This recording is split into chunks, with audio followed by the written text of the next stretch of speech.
On the night of September 8, 1941, the sky above Leningrad turned black, then bright orange. German incendiary bombs had struck the bodega of warehouses on the southern edge of the city. Thousands of tons of sugar, flour, and meat were burning. Molten sugar ran into the soil and cooled beneath a layer of ash. 2.5 million people watched. They did not know it yet, but they had just watched a critical part of their food reserve disappear. The city they lived in, one of the largest, most modern, most industrialized cities in the world, had just been cut off from the outside. What would happen inside it over the next 900 days is what this video is about. Because Leningrad is not just a story about a Russian city in the Second World War. It is the most rigorously documented example of something that has happened again and again in modern history. In Paris in 1870, in Warsaw during the Nazi occupation, and in Aleppo, Mariupol, and Gaza in our own century. Every time a modern city is sealed off from its food, roughly the same sequence unfolds. Not chaos, not randomness, something closer to a schedule. A biological and sociological clock that runs from the first day of hunger to the last, ending somewhere most people would rather not imagine. The question is, what does that clock actually look like from the inside? At exactly what point does a modern cooperative society stop behaving like one? And what makes it stop? To answer that, we have to start with what a modern city actually is. The city you live in is probably not what you think it is. It looks solid concrete, steel, glass, buried infrastructure roads, built to last for decades. But underneath that solidity is something extremely thin. Modern cities do not produce their own food. Almost none of them do. The historian Evan Fraser, who studies food security, describes the modern city as an artificial biological environment, a place that exists only because calories flow into it continuously from somewhere else. Trucks, trains, ships, warehouses restocked at night. A logistics network that most residents never see and rarely think about.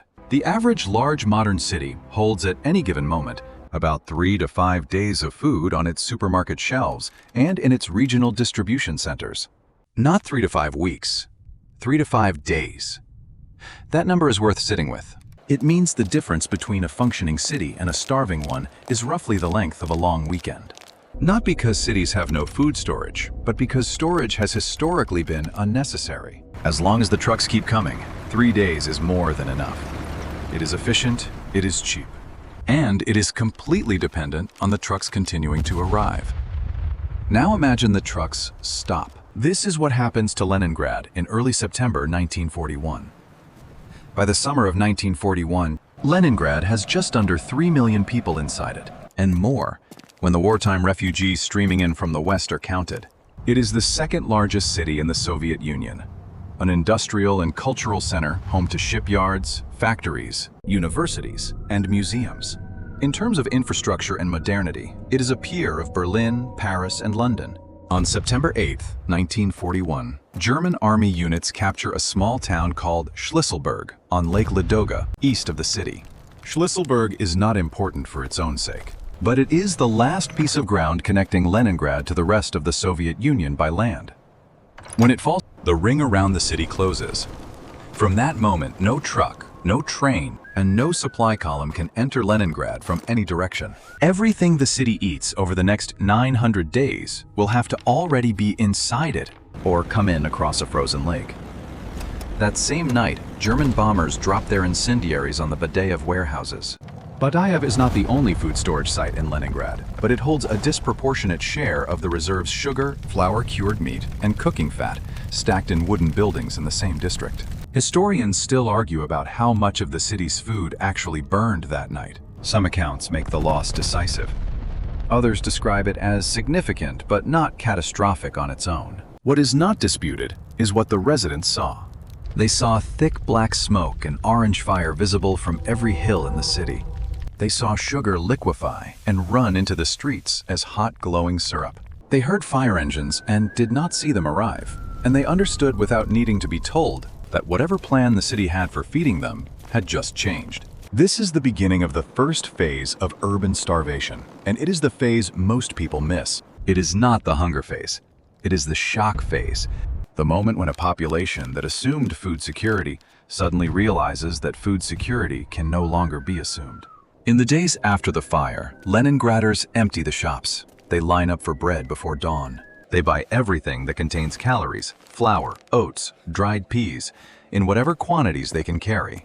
This is what any modern city does when the trucks stop. But hoarding does not create food. It only redistributes it. Inside the city government, one man is watching this happen with a spreadsheet. Dmitry Pavlov is the ration administrator sent to Leningrad from Moscow. His job is not moral.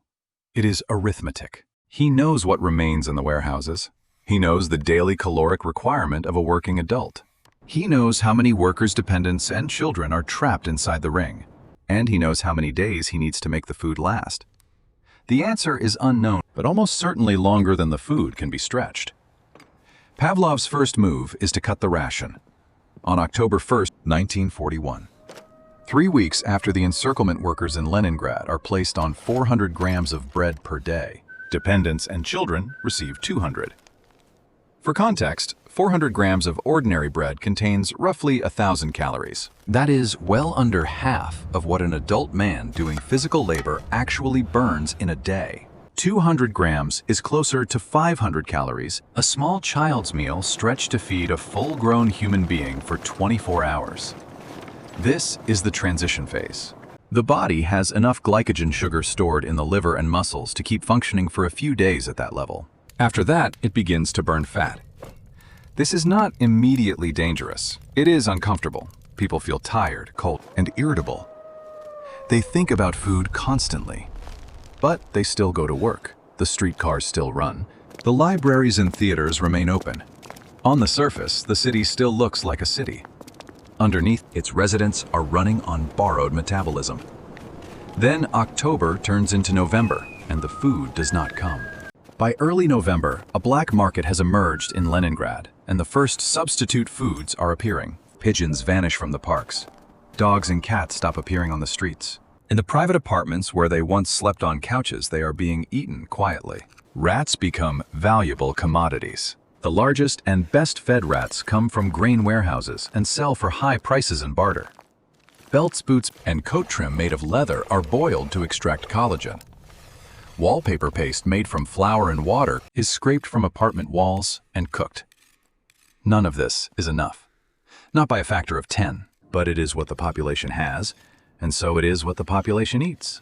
The monetary economy is now visibly collapsing. Currency relies on the assumption that food can be bought. As food disappears from the shops, money becomes meaningless. Barter takes over. Heirlooms, jewelry, watches, and art are traded for tiny quantities of bread or oil. A wedding ring for a cup of grain. And in the ration office, Pavlov is still doing the math. His numbers are getting worse. Reserves are draining faster than expected. Winter is coming. The Neva will freeze, and the German artillery will find easier targets in the darkness. He knows what he is about to have to do. On November 20th, 1941, a little more than 2 months into the siege, Pavlov cuts the bread ration again. The new number will be remembered longer than his name. 125 grams a day for dependents. 125 grams is roughly the weight of a hotel soap bar. Much of it is not bread. It is sawdust cellulose from wood pulp and fine gray dust scraped from old wallpaper. The city has just crossed a threshold that human biology recognizes very clearly.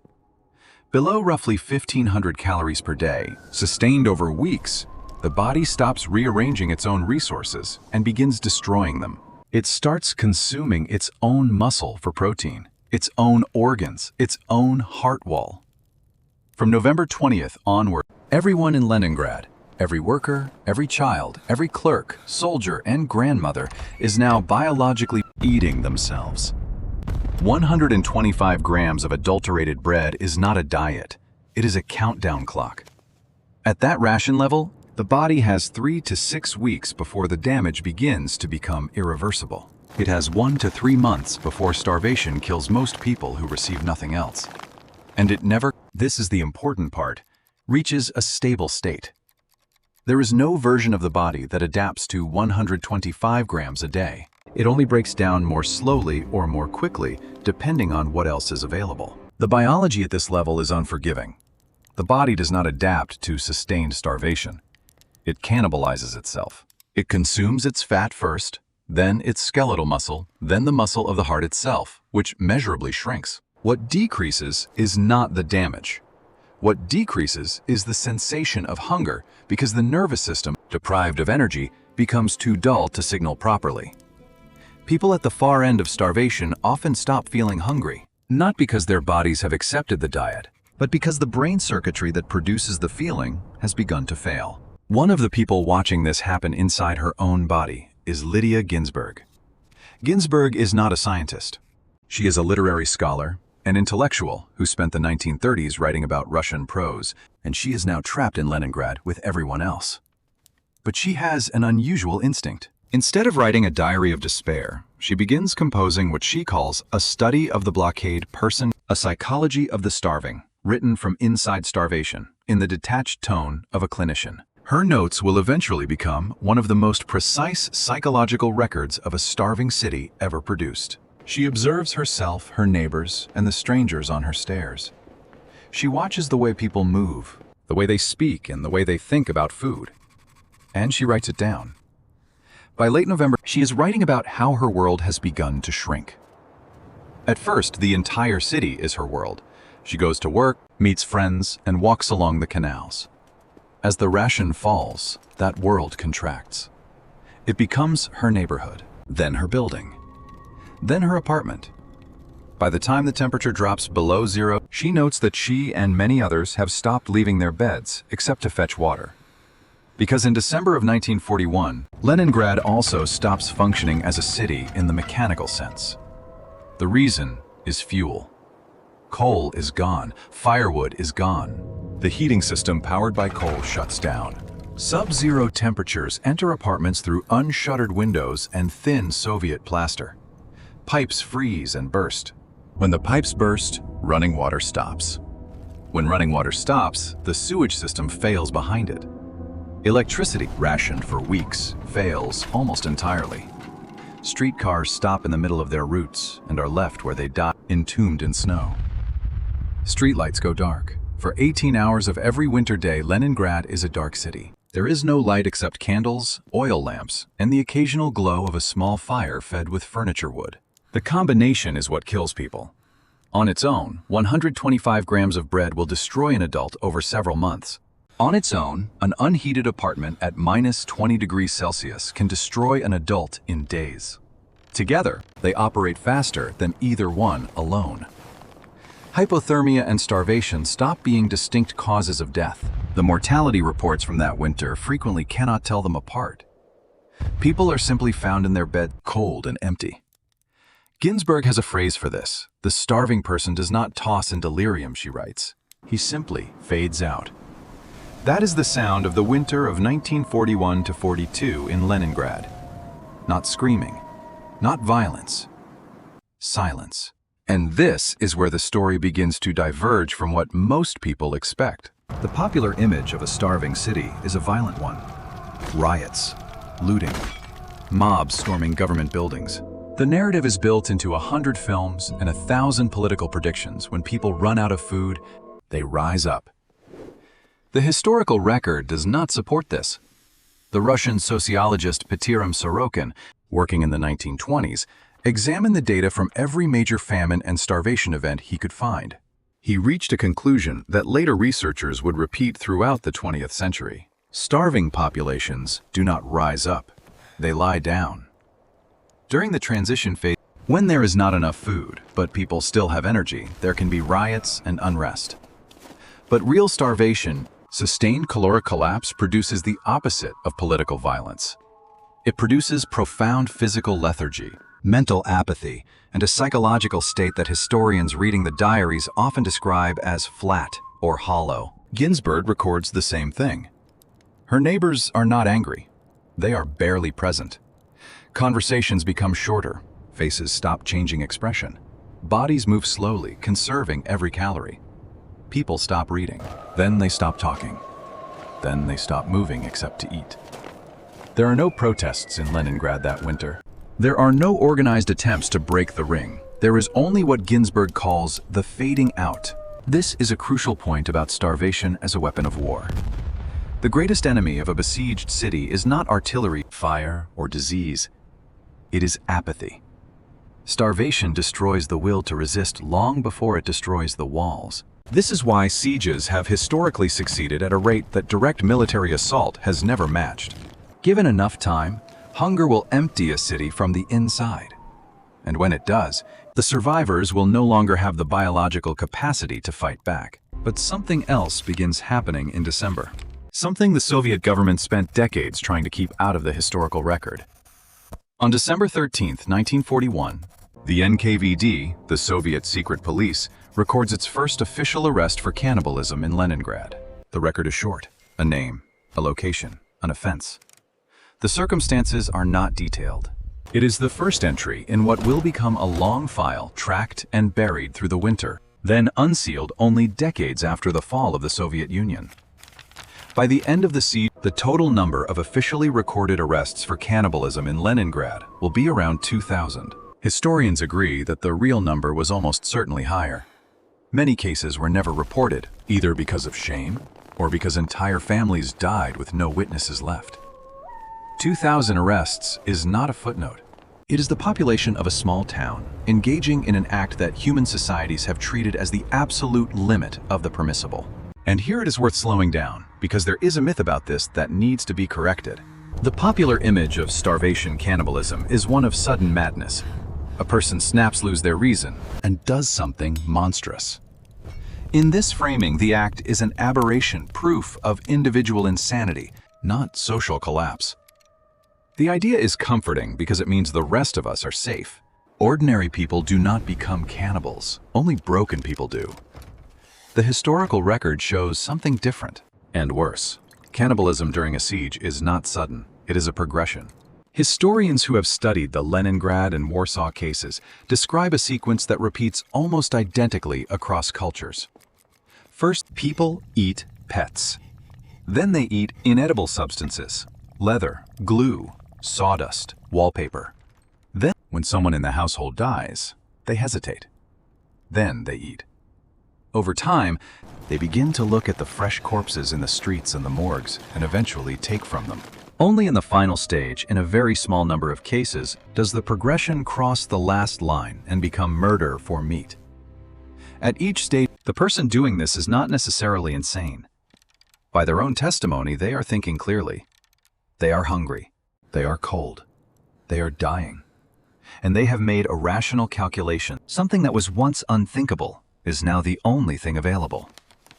The Leningrad NKVD, understanding the distinction, created two bureaucratic categories: corpse-eating scavenging from those already dead, and person-eating, killing for meat. The former was treated as a lesser offense during the winter of 1941-42. The latter was a capital crime. Families in Leningrad stopped allowing their children to walk outside alone. Roughly 700 miles to the west, in the ghetto the German occupation had walled off in central Warsaw, another man was writing the same story down. His name was Emanuel Ringelblum, and he was a historian by training. During the 1930s, he worked on the social history of Polish Jews. In 1940, when the Nazis sealed the Warsaw Ghetto, he did not stop being a historian. He organized a small underground group, later known by its Hebrew name, Oyneg Shabbos, meaning the joy of the Sabbath. Their purpose was to collect and preserve everything they could about what was happening inside the walls. Diaries, photographs, ration cards, underground newspapers, records of black market prices for bread and potatoes, and the rising number of the dead. Ringelblum understood something that most starving people did not have the presence of mind to understand. The Nazi plan was not only to kill them, it was to erase the record of them. So he decided to make sure that record survived, even if he did not. The Warsaw Ghetto was not besieged by artillery. It was besieged by policy. The German administration deliberately kept the official ration for its Jewish residents far below the biological floor Sorokin had identified. This was starvation as a controlled experiment, conducted by an occupying government on a captive population. The results were the same as in Leningrad. Ringelblum writes about children falling on the sidewalks. He writes about neighbors stepping over bodies without pausing. In one entry, He writes that people were dropping in the streets like flies, and that no one had the strength to react. Corpses were left where they fell.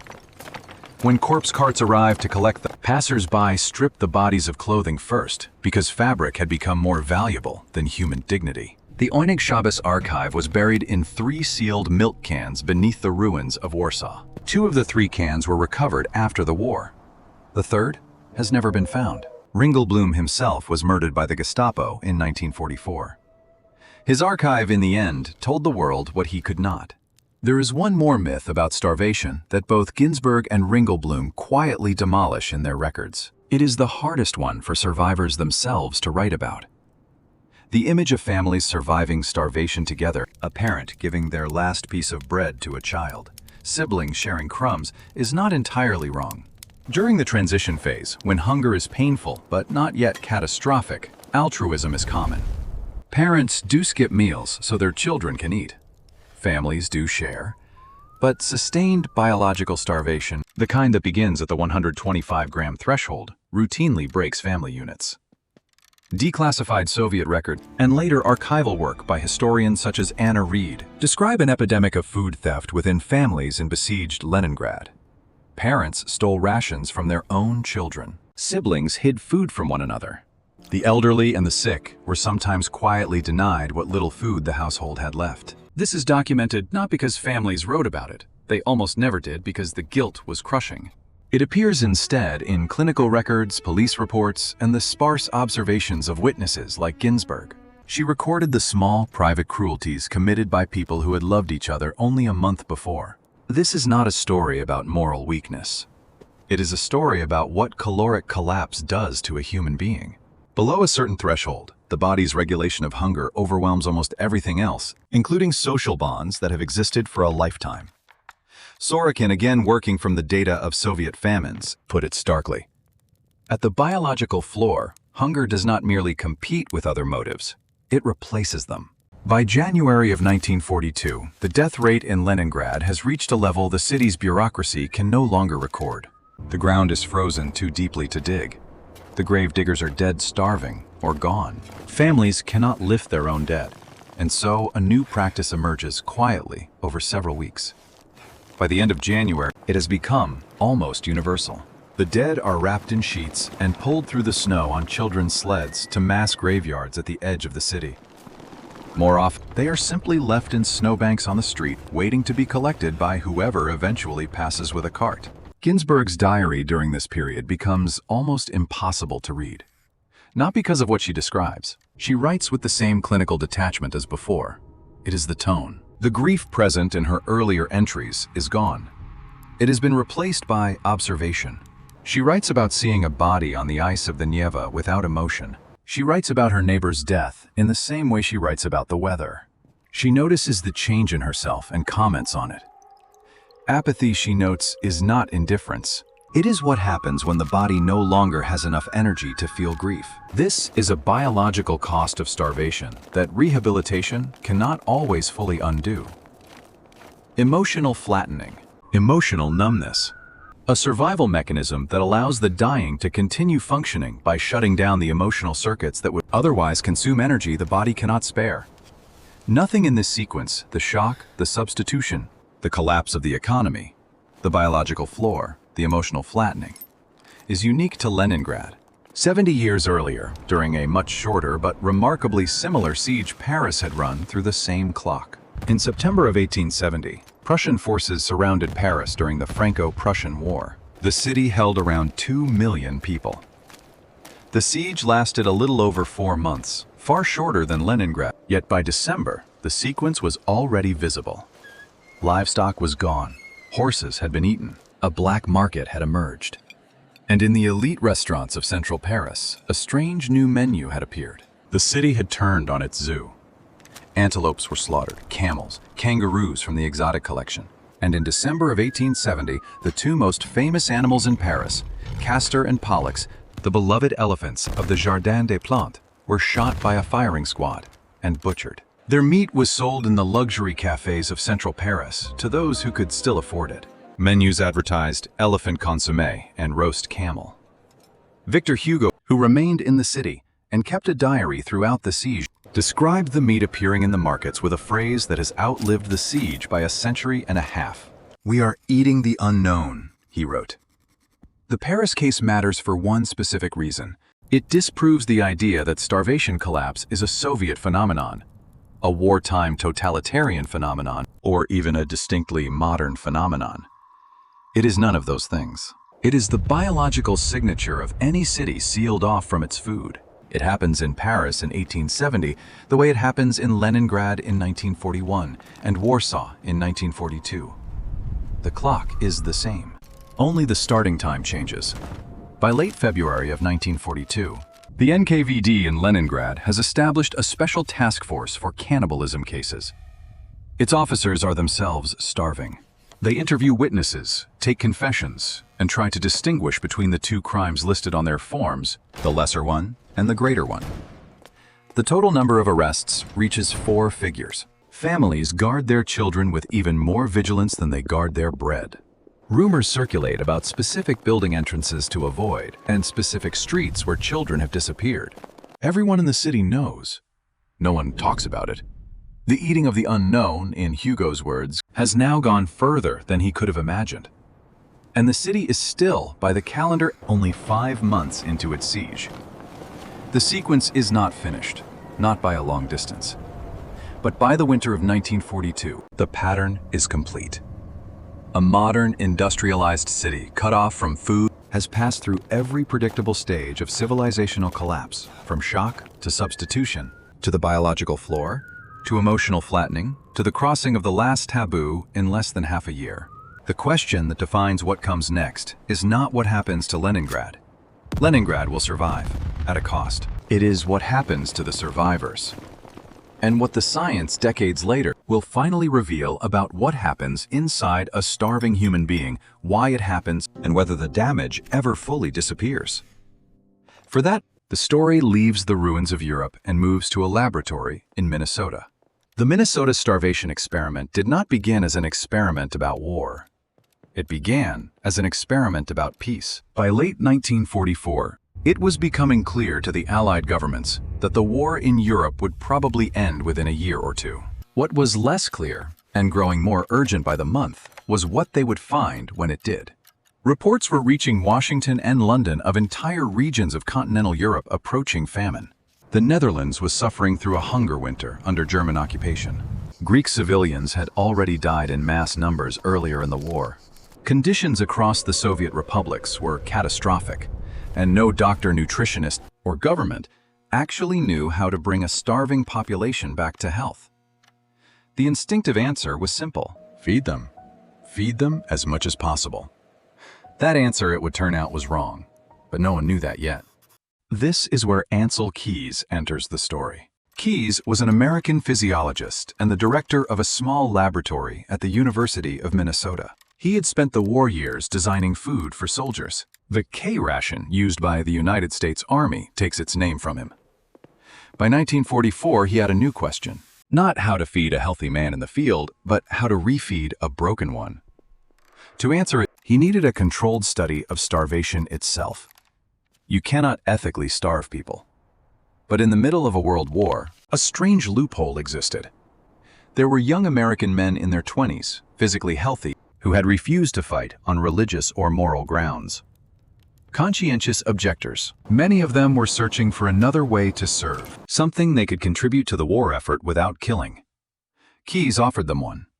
36 men said yes. The experiment began in November of 1944. For the first 3 months, the men ate normal, healthy diets of around 3,200 calories per day, while Keyes and his team established a baseline. They measured weight, heart size, blood chemistry, muscle strength, psychological profiles, and personality. Then, in early 1945, the semi-starvation phase began. The daily ration was cut to 1,560 calories.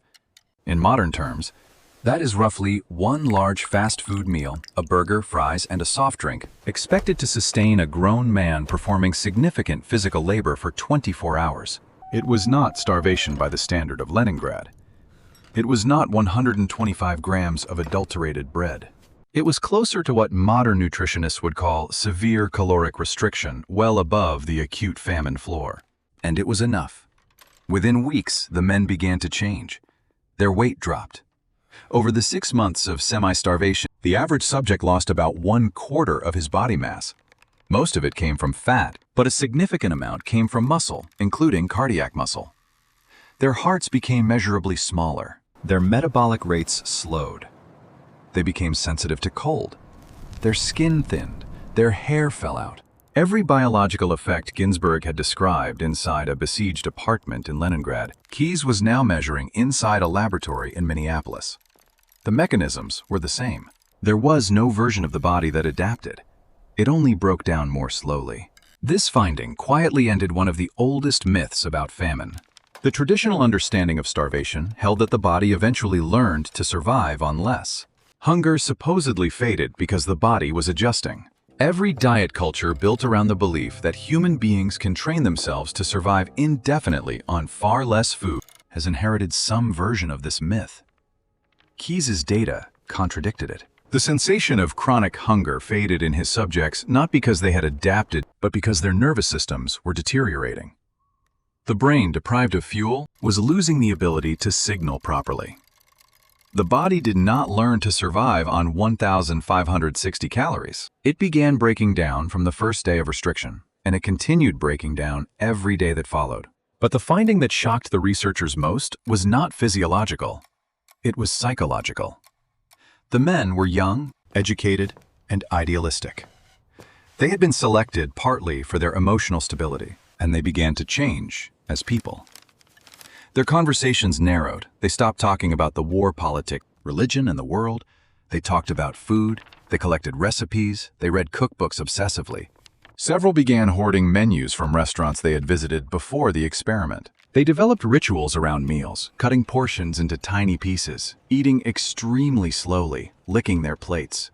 Some of those rituals would remain with them for the rest of their lives. One participant later described the change very simply.